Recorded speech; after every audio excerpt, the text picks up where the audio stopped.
difficult to explain that relationship. You know, we done been through so many changes within the last few months. But you know, she's a person that is just gonna be a well. Let me ask you this. And you say you got out how long ago? I got out January 13th, 2021. I got out last year. So you got out last year. So have y'all had sex since then? Yes. Okay. So when's the last time y'all had sex? What's up, YouTube? Atlanta Street Interviews. Out here with another one. So we got my man out here today. How you doing today, man? Doing well. I'm blessed. Very blessed. All right. And so, are you homeless? I'm homeless right now. Was recently released from federal prison after 18 and a half years, and just found myself, you know, not really being able to find a stable job or a residence. So I found myself in the Gateway Center. Okay. How old are you? I'm 43. 43. You look great for your age. Thank you. Yep, excellent. All right, and so what did you go to prison for 18 and a half years ago? Bank robbery. 3 counts of bank robbery and 1 count of attempted bank robbery.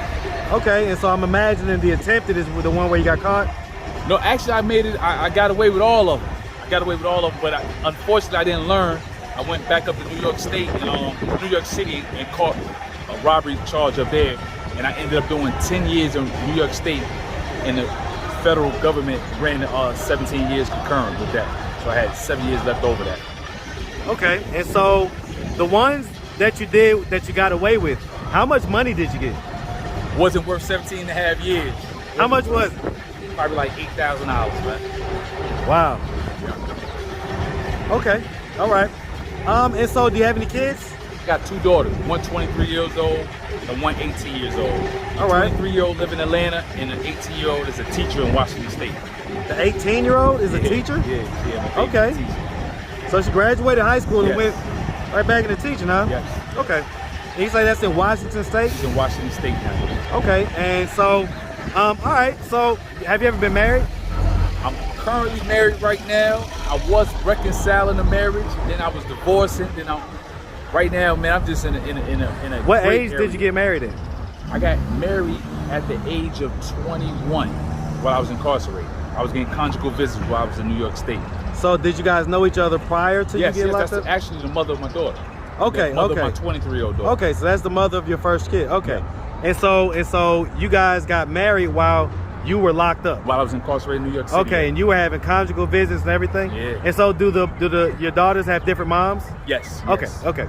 And so you're still married to that woman? Still married, still dealing with it. I'm waiting on her right now. So she's coming up here to see you? Yeah.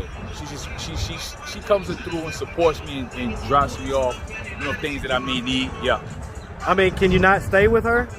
I can stay with her actually, but I'm at the age, man, where I'm just tired of just dealing with using intimate relationships to secure my residence. At 43 years old, it's embarrassing, but I never owned my own house. I never leased my own apartment.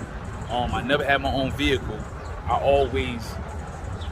was always a king in a queen's castle, so to say. I get it. I'm just trying to level up now. Okay. All right, and so let's just start from the beginning, man. So where are you from? I was born in North Carolina. Okay. Born in North Carolina. I was adopted. I was brought to Georgia. And I was brought to Georgia by some military parents. So I lived in Ohio. I lived in North Carolina, Kentucky, New York. I get it. Military, you kind of go a little everywhere. And so what age were you adopted at? Probably 6 years old. 6 years old? I remember going to kindergarten in North Carolina, and then first grade I did it in Georgia. And so did you ever ask your parents why you were adopted? I never got into the whys. Because I was so bitter. I was so I guess disgruntled that I didn't have my own relatives. And I figured that since they didn't want me, I didn't want them. I didn't want anything. Did you kind of feel abandoned? Yeah, sure. What effect do you think? I didn't use that term abandoned until I started doing therapeutic programs. Right. I didn't know what it was. I couldn't identify it. Okay, so you've been to therapy. Sure. Okay. And so, I mean, what effect do you think that had on you growing up, man? Being abandoned, it makes me cling to other people. It makes me cling. Sometimes I cling to unhealthy relationships. Sometimes, I'm a very talkative person, gregarious person, so it's nothing for me to meet people and bond with them fast. And I think that comes from not having that real solid relationship with my family members. And when I grew up, I was in an abusive household. Your adopted parents? My adopted parents, yeah. Abusive meaning physically, verbally? Physical and Okay. abusive. Physical and verbal, yes. Are we just talking about discipline, or are we talking about, over beyond the discipline. pale? Okay. Just over discipline, you know, the extension cords, you know, I've got bruises on my body to this day. I got whelps on my body to this day. Wow. So I know it was excessive. That's why I'm not a real advocate of corporal punishment, you know, because especially in our community, I think we get excessive with it. And I think that sometimes parents go beyond. They take out their frustrations exactly. on the kid. Yeah. Yep. What's going on in the real world, what's going on in their life, and they take it out on the kids. Yeah. Do you have any biological brothers and sisters? None that I know of. Okay. None that I know of. And so, are your biological parents still living? Do you know or not? I never met her. You never met them? Never met my mother, never met my father. So I mean, so they were there up to the age of 6, but you just don't remember. What happened was, I was given to the care and custody of a sweet lady named Lily Henderson. That's all I ever known. So I know she kept children. To this day, I still talk to some of the children that she kept. One of the sweetest ladies I ever met at the first love of my life, actually. So that's all I remember. I don't remember my biological parents whatsoever. Okay. I mean, if they were to happen to see this video and kind of recognize you, right? What would you tell them? I mean, you've never been able to talk to them. Look them in the camera, and what would you tell them right now, man? Like, hey, you know, I'm here. You know, I don't hold no ill will. I'm at a low point right now, but I feel good. I feel blessed. I feel strong. You know, and I'm open to building a relationship with my family. I'm open to meeting them. You know, the past is the past. I'm open and ready to, you know, live my life from this point on, from this point forward. You know, I don't carry any old emotional baggage, or I don't hold any vendettas or grudges or anything like that. I'm ready to move forward. You know, life is so short in the grand scheme of things. So that's what I'm all about. Okay. All right. And so, when was the last time you talked to either one of your daughters? You know what? I got my daughter, my oldest daughter and I, we have. I don't know. Our relationship is kind of strained right now. I know she's probably still hanging on to some issues from my prolonged absence. She hasn't expressed all those issues beyond her passive aggressive ways, but you know, I love my baby to death, but we don't really have any real deep conversations. Well, I mean, so if she were to see this video, Yeah. right? And right now, there's no way that she could talk back or say anything back to you.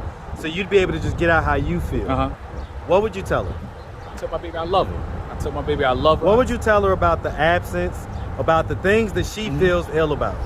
I would tell her that, you know, my absence, it doesn't reflect on her. It doesn't reflect on her mother. My absence came about away from me being an immature person, from me being directionless as a 21-year-old man. I just didn't have a clue. I just didn't have a sense of direction. And I apologize to her for me being so inconsiderate, for me being so selfish that I didn't really realize that, hey, I brought a child into this world, and that my actions need to reflect that of a man who needs to be in that daughter's life to raise her. I didn't have the intellectual capabilities. I didn't have the emotional maturity, you know, to do that. So I would tell her that I apologize for that, and that it was thinking of her and using her pictures and using her energy would help me get through that incarceration. I use that, you know, my desire to come out and reconcile a relationship and build a relationship with her to get me through prison. You know, I'm not a super tough guy. You know, I went through Rikers Island, I went through New York State prison, I went through the federal system, you know, where people are getting killed. In those systems, and I know it's by the grace of God, and I know God didn't bring me through that just to come out here and not be with my family and not try to give forth the effort. So I'm gonna continue to give the effort to be with my baby, to build something with her, to let her know that her father loves her, to know that she has a father that is humble enough to want to build with her. What about the 18-year-old? That's my baby, Alana. She knows I love her, but I would tell her the same thing. I would tell her. Do you think she feels the same ill will, or is you guys' relationship a little different? our relationship is a lot more jovial. You know, she's 18. She was actively looking out for me because I never met her prior to my incarceration. Right. She was born 1 month after my incarceration. So our relationship was totally fresh. It was totally new. And she left Georgia like 6 months after I got released. You know, so we was able to build a relationship. But I would tell the same thing. I love her. Why did she go to Washington State? Because her mother's out there. Her mother relocated out there. Okay. All right. And so you're currently married. Yeah. And so I guess you say you guys are flip-flopping back and forth about whether you're going to reconcile or what you're going to do. How do you feel about it right now? Not so much whether we go reconcile now. You know, that was it's difficult to explain that relationship. You know, we done been through so many changes within the last few months. But you know, she's a person that is just gonna be well, let me ask you this. And you say you got out how long ago? I got out January 13th, 2021. I got out last year. So you got out last year. So have y'all had sex since then? Yes. Okay. So when's the last time y'all had sex? About 3 months ago. Okay. So she was probably waiting for that, right? Yeah. She's gonna have to keep waiting because, you know, what happens with me, man, you know, like I said, I have a pattern since I was 16 years old of using intimate relationships. So you're ready to see what you have as a man on your own. Ready. I get it, man. Yeah. I get it. All right, man. And so, I mean, she's coming down here to help you bring some stuff to you right now. Yeah. What are you doing right now to try to get out of this situation? I joined Back on My Feet, which is a running organization. They operate in 13 different cities. So I get up at 5:40 every morning. I run 3 miles with them. I'm going to run I'm going to run a 5K race this weekend with the Atlanta Hawks through that organization. So basically, that organization, once they show that we're willing to put forth the effort and the initiative, they're going to help us with finding affordable housing. Also, what I'm doing, I'm enrolled in Atlanta Technical College. So I want to increase my marketability. Also, you know, I'm a writer. I just published my book, Raise a Wire Love, under Alfieri Entertainment. You know, free my man Mafia Jeff. So I'm just basically, you know, I'm just showing for some initiative and daring to dream and daring to live on my dream. And number one thing I'm doing, I'm keeping God first. I'm not cutting any corners anymore. You know, I'm no longer willing to take the slow route. Without question.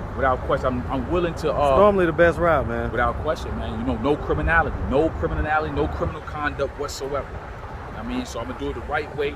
It's slow, it's humbling, you know. But I've walked prison yards with men that's never coming back to free society, and they would love to be in this position. Yep. I tell you, man.